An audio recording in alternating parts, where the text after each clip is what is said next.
চীনের শুল্ক বিভাগের পরিসংখ্যান অনুযায়ী ১৪তম পঞ্চবার্ষিকী পরিকল্পনাকালীন সময়ে দেশটির কৃষিপণ্য রপ্তানি ধারাবাহিকভাবে বৃদ্ধি পেয়েছে।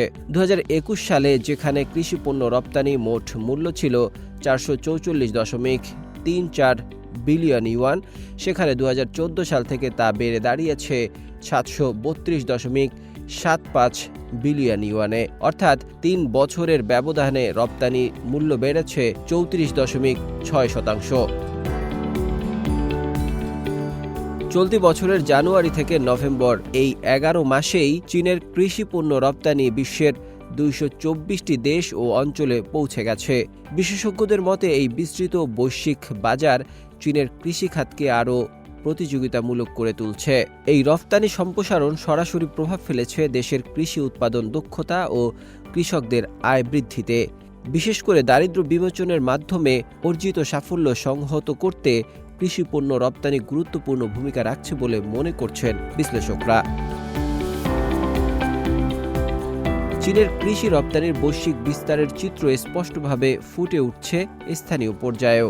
সম্প্রতি উত্তর পশ্চিম চীনের নিংসিয়াহুই স্বায়ত্তশাসিত অঞ্চলের চংওয়ে শহরে উৎপাদিত ব্রোকলি সংগ্রহ করে আধুনিক প্যাকেজিংয়ের মাধ্যমে পাঠানো হয়েছে দক্ষিণ পূর্ব এশিয়ার বাজারে, যার মধ্যে রয়েছে মালয়েশিয়াও। সরকারি তথ্য অনুযায়ী এ পর্যন্ত নিংসিয়ার উৎপাদিত সবজি বিশ্বের ২৮টি দেশ ও অঞ্চলের মানুষের খাবারের টেবিলে পৌঁছে গেছে। এতে শুধু স্থানীয় কৃষকদের আয় বাড়েনি, বরং ওই অঞ্চলের কৃষিপণ্যের আন্তর্জাতিক পরিচিতিও বহুগুণে বৃদ্ধি পেয়েছে। বিশ্লেষকদের মতে কৃষিতে আধুনিক প্রযুক্তির ব্যবহার, মান নিয়ন্ত্রণ, উন্নত লজিস্টিক ব্যবস্থা এবং আন্তর্জাতিক বাজারের চাহিদার সঙ্গে সামঞ্জস্য রেখে উৎপাদন পরিকল্পনার কারণেই এই সাফল্য অর্জন সম্ভব হয়েছে।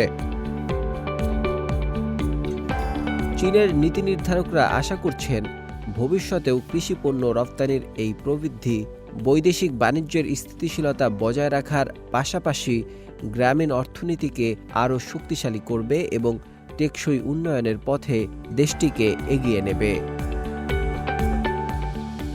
নাজমুল হক রাইয়ান, সিএমজি বাংলা।